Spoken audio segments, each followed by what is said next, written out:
जय हिंद दोस्तों, और आप सभी का स्वागत है प्रीतम एकेडमी परिवार में। और मैं हूं पंकज कुमार। तो बात करते हैं कक्षा 12वीं के राजनीतिक विज्ञान यानी कि पॉलिटिकल साइंस के इंपॉर्टेंट प्रश्नों पे। तो बेसिकली आज के इस वीडियो पे हम लोग आपके बोर्ड एग्जाम में पूछे जाने वाले इंपॉर्टेंट प्रश्नों पे डिस्कस करेंगे।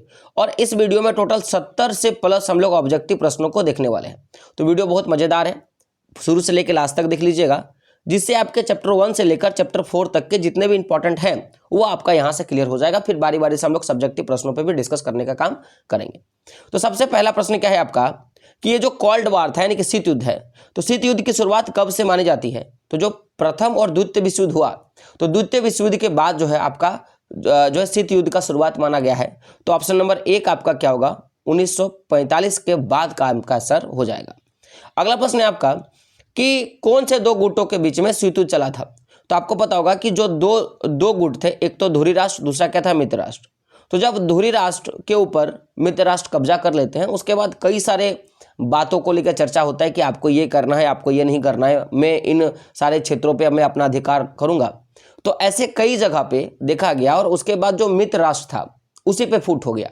और मित्र राष्ट्र में आपको पता होगा कि अमेरिका, सोवियत संघ, ठीक है। तो जो ऐसे बड़े बड़े हस्ती थे जैसे अमेरिका, ब्रिटेन, सोवियत संघ यानी कि रूस का मैं बात कर रहा हूं, तो ऐसे देशों के बीच में मित्र राष्ट्र था। और जब इन्होंने धुरी राष्ट्र को पराजित किया, पराजित करने के बाद जो भी अधिपत्य राज्य था यानी कि जहां जहां इन्होंने अपना कब्जा कर लिया जिन जिन राष्ट्रों पर, उन राष्ट्रों के संपदा पर, उन राष्ट्रों पर अपना विस्तार को लेकर विवाद हुआ। और इस विवाद के चलते अमेरिका और सोवियत रूस के बीच में क्या हुआ कि गुटबाजी शुरू हो गया और इन्हीं दोनों के बीच में जो है कोल्ड वॉर या शीत युद्ध जो है चलना शुरू हुआ। तो ऑप्शन नंबर सी आपका क्या होगा? सही होगा।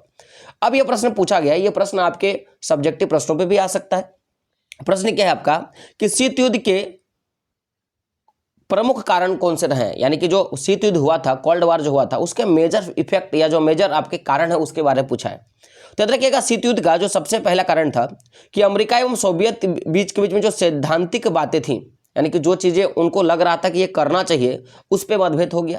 दूसरा कि जिन भी प्रदेशों पर अमेरिका और सोवियत संघ ने जीता था, जिन राष्ट्रों को उन्होंने अपना कब्जा में लिया था, उनके बीच भी उन राष्ट्रों को लेकर विवाद शुरू हो गया।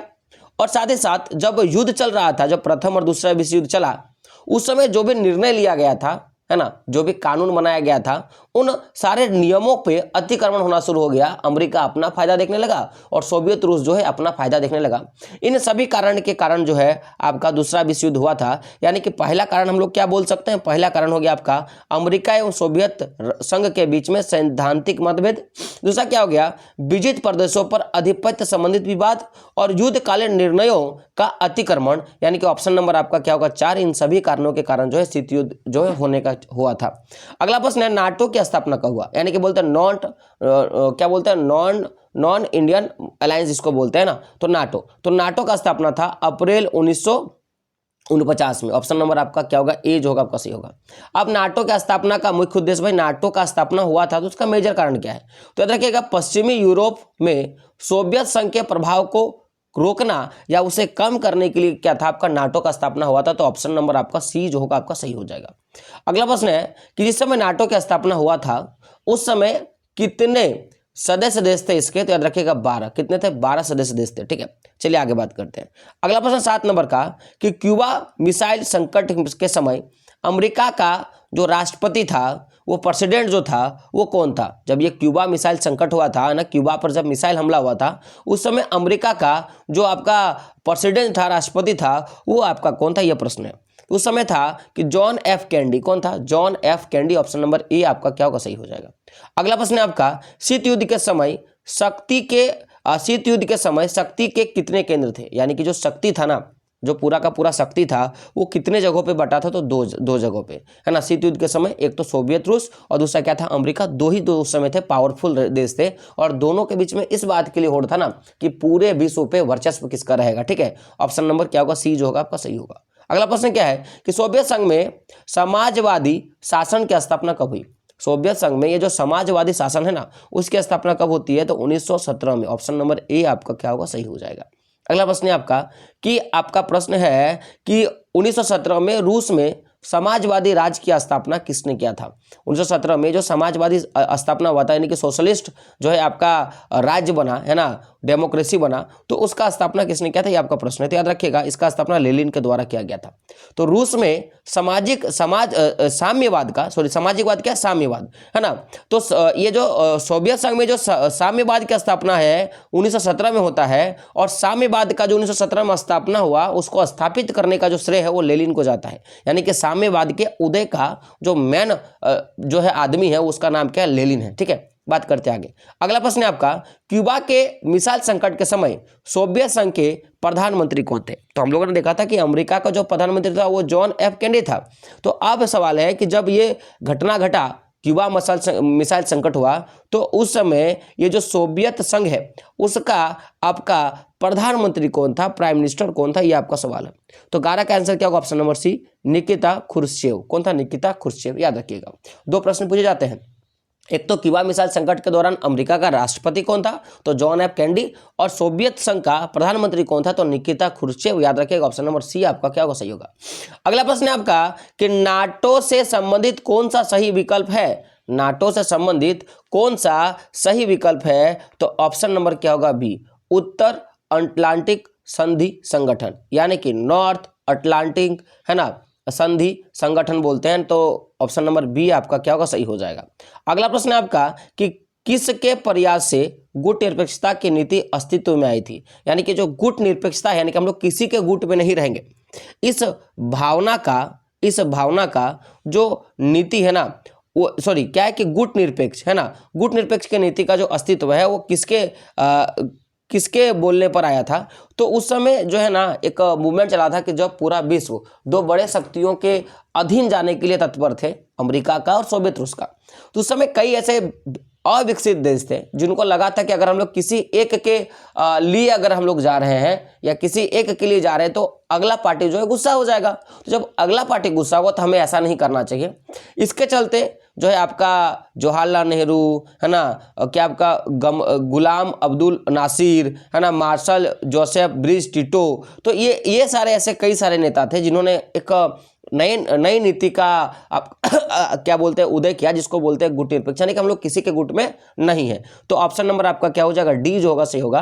तो किसके प्रयास से गुट निरपेक्षता की नीति अस्तित्व में आई थी, तो जवाहरलाल नेहरू, गुलाम अब्दुल नासिर और मार्शल जोसेफ टिटो, यानी कि ऑप्शन नंबर डी आपका क्या होगा, सही होगा।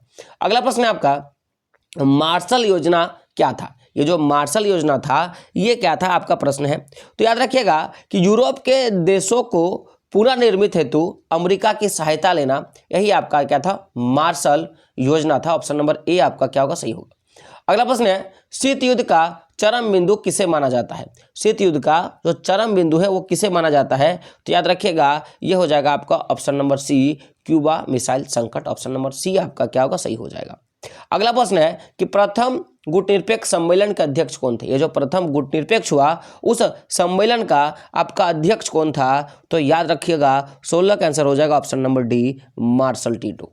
क्या होगा, मार्शल टिटो, नॉन है ना। अगला प्रश्न क्या है कि किस देश ने नाटो में अमेरिकी नेतृत्व का विरोध किया था।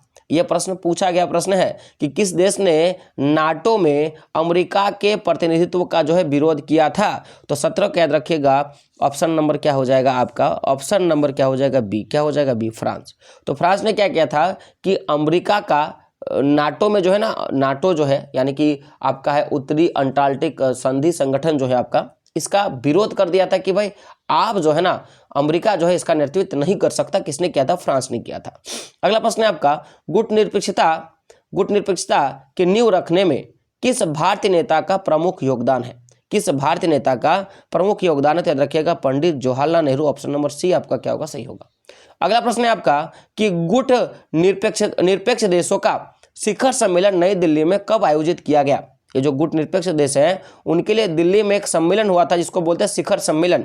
तो वो कब किया गया था, ये आपका प्रश्न है। याद रखिएगा ऑप्शन नंबर सी 1969 को, यानी कि ऑप्शन नंबर सी आपका क्या होगा, सही होगा। चलिए बात करते हैं। अगला प्रश्न क्या है कि पूर्व बनाम पश्चिम का संबंध किससे है।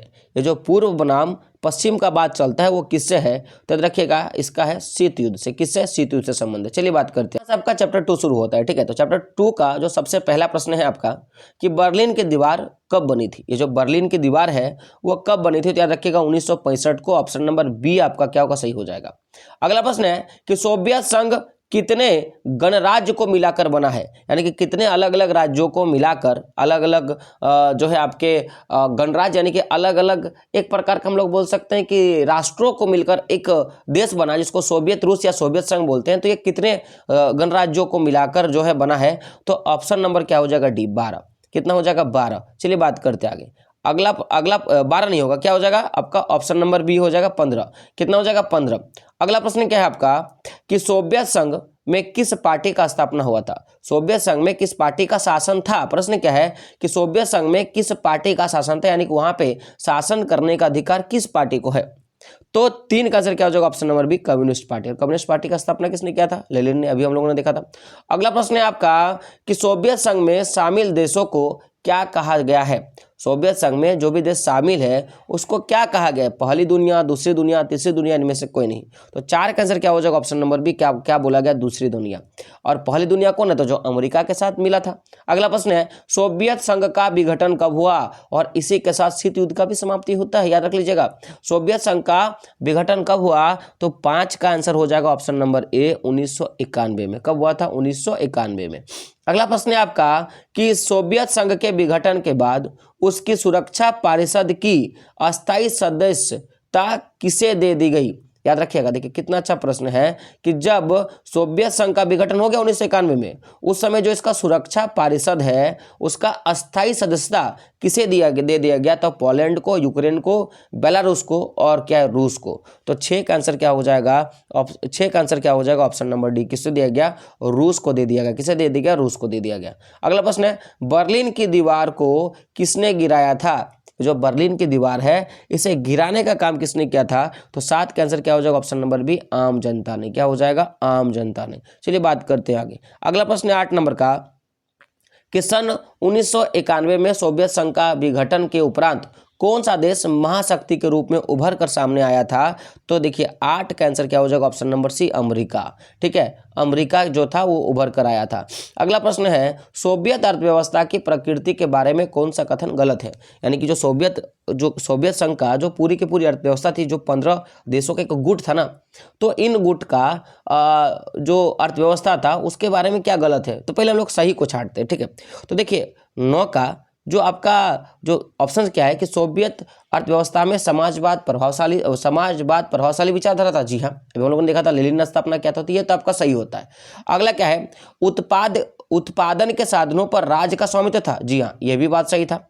अगला क्या आपका डी नंबर का कि जनता की आर्थिक आजादी थी? नहीं, यहाँ पे जनता की आर्थिक आजादी आपकी नहीं थी। लेकिन अगला क्या है आपका कि अर्थव्यवस्था के हर पहलू का नियोजन और नियंत्रण राज्य करता था। जी हाँ, ये करता था। यानी कि देखिए क्वेश्चन के हिसाब से आपका सही हो जाएगा ऑप्शन नंबर सी। लेकिन अगर पूरा बात किया जाए तो देखिए सोवियत संघ की जो अर्थव्यवस्था थी वो पहले तो समाजवादी विचारधारा से प्रभावित था।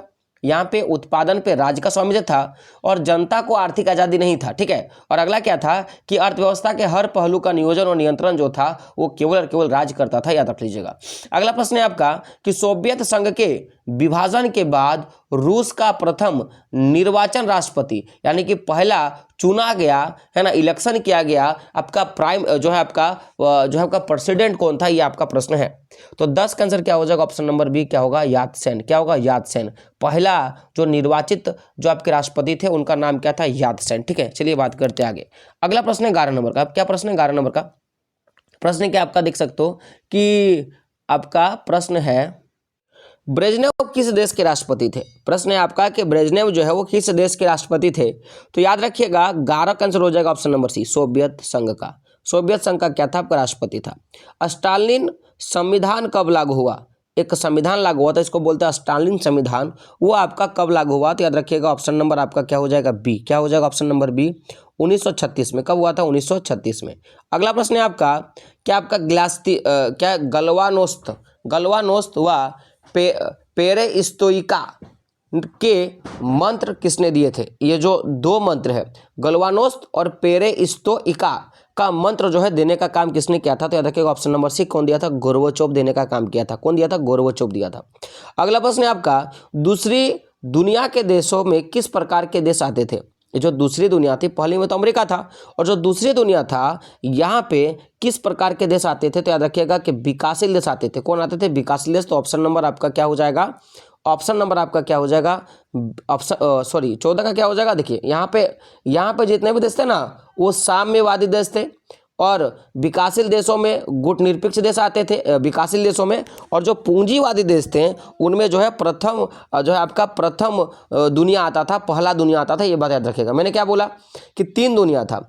एक तो था प्रथम जिसमें जो भी पूंजीवादी देश थे जिसमें अमेरिका शामिल था, दूसरा क्या था आपका साम्यवादी देश जिसमें रूस शामिल था, और तीसरा क्या था, तीसरी दुनिया जिसमें विकासशील देश यानी कि जो विकसित नहीं हुए, भारत है ना, अफ्रीका, ये सारे देश आते थे।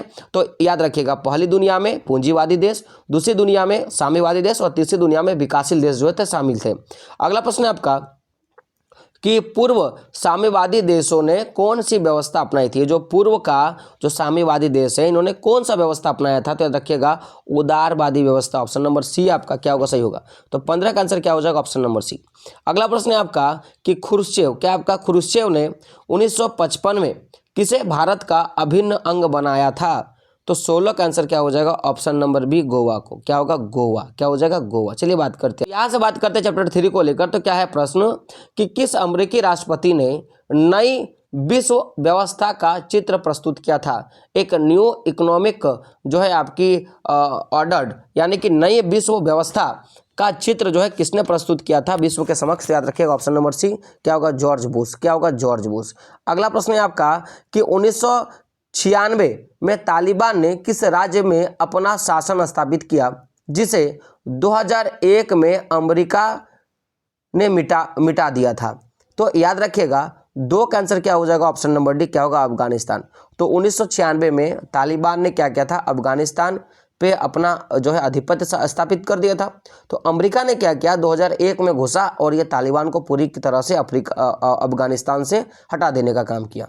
अगला प्रश्न है आपका, भारत के किस प्रधानमंत्री ने अमेरिका के साथ असैनिक कार्यों के हितों परमाणु समझौता का सबल समर्थन किया। तो याद रखिएगा 3 का आंसर क्या हो जाएगा, option number A, Manmohan Singh. तो मनमोहन ने क्या क्या था कि ये जो आपका असैनिक कार्य के लिए जो परमाणु समझौता है ना उस पर सबल समर्थन किया था। तो इसका नाम क्या है, Manmohan Singh. Option number A आपका क्या होगा, सही होगा। अगला प्रश्न है आपका, किस देश ने 2003 में संयुक्त राष्ट्र संघ की उपेक्षा करके इराक पर आक्रमण करने का काम किया था। तो 4 का जो आंसर हो जाएगा वो क्या होगा, ऑप्शन नंबर बी, क्या हो जाएगा, अमेरिका। तो अमेरिका ने क्या किया था, संयुक्त राष्ट्र जो संघ है आपका इसको डिनाई किया, और डिनाई करते हुए 2003 में अमेरिका ने क्या किया, इराक पर अपना हमला कर दिया। तो ऑप्शन नंबर आपका क्या हो जाएगा, बी जो होगा आपका सही होगा। अगला प्रश्न है आपका, किस देश के साथ संबंध स्थापित करके अमेरिका ने अपनी शक्ति को बहुत बढ़ाया जिससे एक ध्रुवीयता की प्रवृत्ति उभरी। किसके साथ मिलकर अमेरिका ने ऐसा काम किया। तो याद रख लीजिएगा 5 का आंसर क्या हो जाएगा, ऑप्शन नंबर आपका डी। क्या हो जाएगा, 5 का आंसर क्या हो जाएगा, ऑप्शन नंबर डी, क्या हो जाएगा, चीन। तो चीन के साथ मिलकर है ना अमेरिका ने क्या किया, अपनी ध्रुवीयता को बढ़ाने का काम किया था। याद रखिएगा। अगला प्रश्न है, नाटो की स्थापना किस वर्ष हुआ था।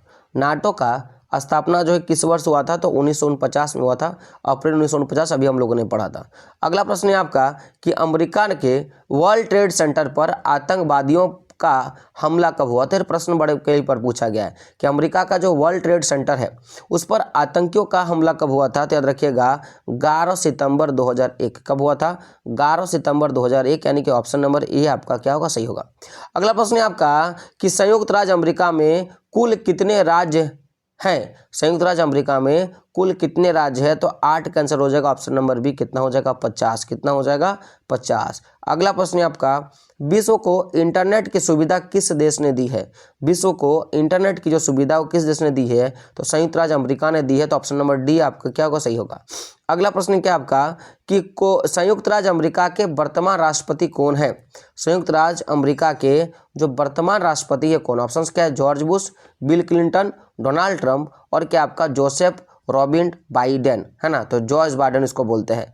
तो इसका ना आंसर आप मुझे देना, क्योंकि अभी ना ये चीज़ बदलते रहता है, तो इस पर आप थोड़ा अपना प्रतिक्रिया देना। अभी आप मुझे बताओ, आप गूगल में सर्च कर लेना कि अमेरिका के वर्तमान राष्ट्रपति जो है अभी कौन है। आप मुझे कमेंट बॉक्स में क्लियर करके बता दो, ठीक है। चलिए बात करते हैं आगे। अगला है परमाणु अप्रसार संधि पर किस देश ने हस्ताक्षर नहीं किया था? अब देखिए, परमाणु अप्रसार मतलब क्या होगा कि जब पूरे विश्व में परमाणु और परमाणु के संबंधित, यानी कि परमाणु बम हो गया, परमाणु हथियारों को लेकर काफ़ी ज़्यादा बहस चल रहा था, उस समय एक संधि हुआ कि कोई भी देश जो है वो परमाणु बम का हो या परमाणु से बनने वाले हथियारों का परीक्षण नहीं करेगा, क्योंकि उससे कहीं ना कहीं पूरे देश को खतरा है, जिसको बोला गया अप्रसार संधि। और इसके तहत कहा गया था कि परमाणु हथियारों को ना ही आप आकाश में, ना ही आप जल में, ठीक है, और ना ही आप वायु में क्या कर सकते हो, इसका मतलब ना ही वायु में, ना ही जल में और ना ही स्थल में आप इसका परीक्षण कर सकते हो। और इसी का एक उल्टा जो था वो पोखरण राजस्थान में किया गया था कि इंडिया ने परमाणु बम का जो एक प्रकार से बोला जाए कि परीक्षण है वो जमीन के अंदर किया था। और जो संधि बना, ये जो अप्रसार संधि बना, इसके तहत क्या कहा गया कि आप परमाणु बम का ना ही आप हवा में, ना ही आप जल में और ना ही स्थल में परीक्षण कर सकते हो, लेकिन गड्ढा में परीक्षण करने का बात नहीं बोला, जमीन के अंदर परीक्षण करने की बात को नहीं बोला गया था कि आप उसे नहीं कर सकते हो, तो इन्होंने किया था, ठीक है। तो यहाँ पे सवाल है कि जब परमाणु अप्रसार संधि का बात हुआ तो इस पर किस देश ने हस्ताक्षर नहीं किया था, ये आपका प्रश्न है। तो आंसर क्या हो जाएगा, याद रखिएगा, भारत। कौन, किसने नहीं किया था? भारत ने इस पर हस्ताक्षर नहीं किए थे। अगला प्रश्न है आपका कि द्वितीय विश्व युद्ध में अमेरिका ने जापान के किस शहर पर बम गिराया था? जब द्वितीय विश्व हुआ तो द्वितीय विश्व जो है ना, इसी पे बम गिराने के बाद ये पूरा का पूरा खत्म हो गया था। तो 12 का आंसर हो जाएगा ऑप्शन नंबर ए, नागासाकी।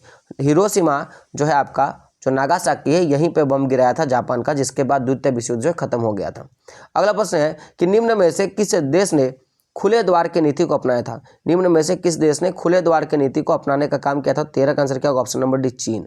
चीन ने खुले द्वार की नीति को अपनाया था। ये बड़ा अच्छा सा प्रश्न है। देखिए, अभी मैंने पोखरण वाला बात किया कि भारत ने पोखरण में दूसरा सफल परमाणु परीक्षण कब किया?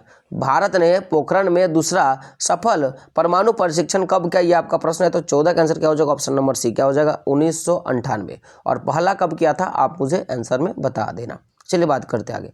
अगला प्रश्न है आपका 15 नंबर का प्रश्न है कि एक ध्रुवता का क्या अर्थ है?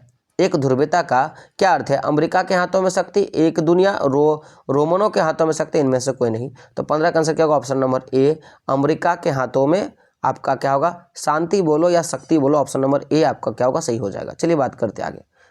से आपका चैप्टर 4 शुरू होता है। तो क्या है आपका कि यूरोप की स्थापना कब हुआ?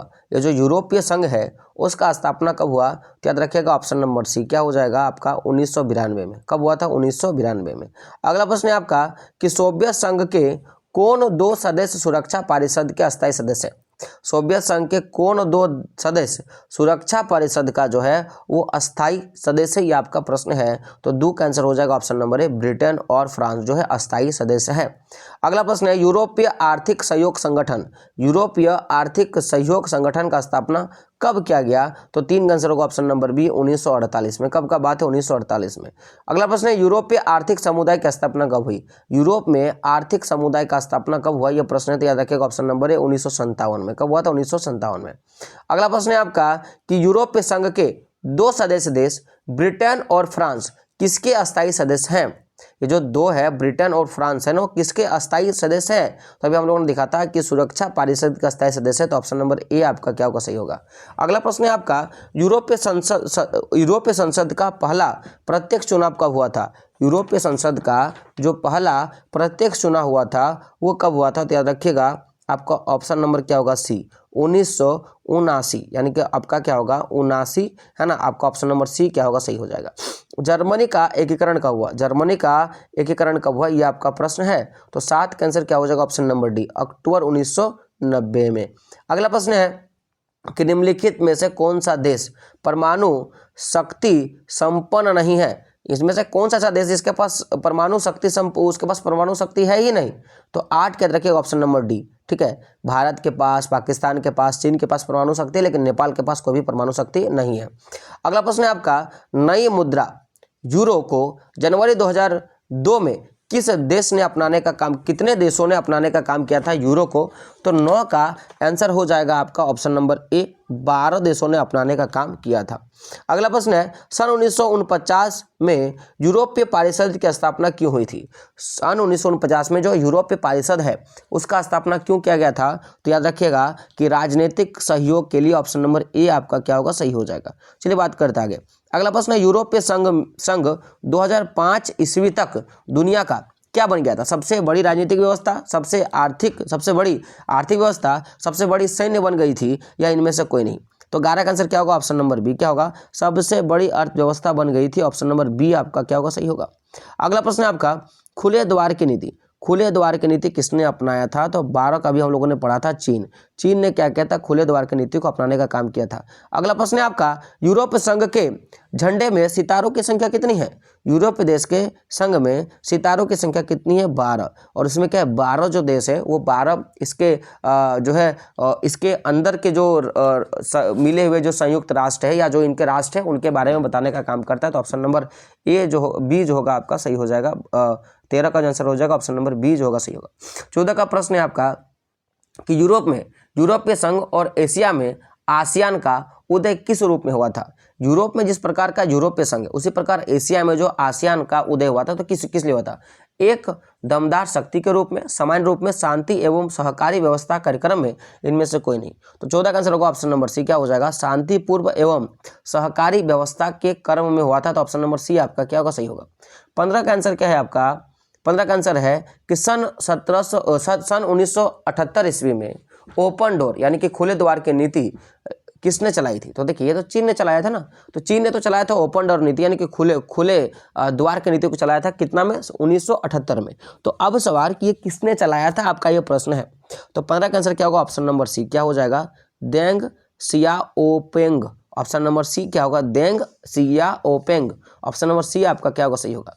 अगला प्रश्न है आपका कि आसियान वे या आसियान शैली क्या है? देखिए आसियान वे उसको उधर से बोलते हैं आसियान वे, वहाँ के लैंग्वेज से, और आसियान शैली क्या है? तो देखिए 16 का आपका आंसर क्या हो जाएगा? ऑप्शन नंबर बी क्या हो जाएगा, आसियान सदस्यों के अनौपचारिक और सहयोगपूर्ण कार्य का स्वरूप है। ठीक है, आसियान शैली। अगला प्रश्न क्या आपका, निम्नलिखित में से कौन आसियान का सदस्य नहीं है? आसियान का सदस्य देश आपका नहीं, ये आपका प्रश्न है। तो याद रखिएगा ऑप्शन नंबर सी, इंडोनेशिया जो है वो आसियान का सदस्य देश नहीं है, लेकिन भारत, पाकिस्तान और चीन जो है वो आसियान का सदस्य देश है। चलिए बात करते हैं आगे। अगला प्रश्न है, साम्यवादी चीन का उदय कब हुआ? साम्यवादी चीन का उदय कब हुआ? तो 18 का आंसर होगा ऑप्शन नंबर ए, सन 1949 में। अगला और अंतिम प्रश्न क्या है आपका कि एशिया का वह कौन सा देश है जो अकेले G7 का सदस्य नहीं है?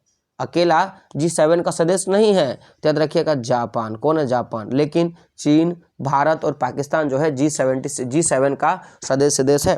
तो इस प्रकार से पॉलिटिकल साइंस के कुछ इंपॉर्टेंट प्रश्नों को हम लोगों ने देख लिया। अब आगे जो है ना हम लोग इतिहास के, आपका सोशल साइंस का और भूगोल के भी इंपॉर्टेंट प्रश्नों को हम लोग करेंगे धीरे धीरे, ताकि आपकी एग्जाम तक जो है एक अच्छी पकड़ और अच्छी तैयारी आपकी हो जाए और आप जो है अच्छे मार्क्स लेकर आओगे। तो मिलते हैं दोस्तों अगले वीडियो में, तब तक के लिए जय हिंद, जय भारत और आपका दिन शुभ।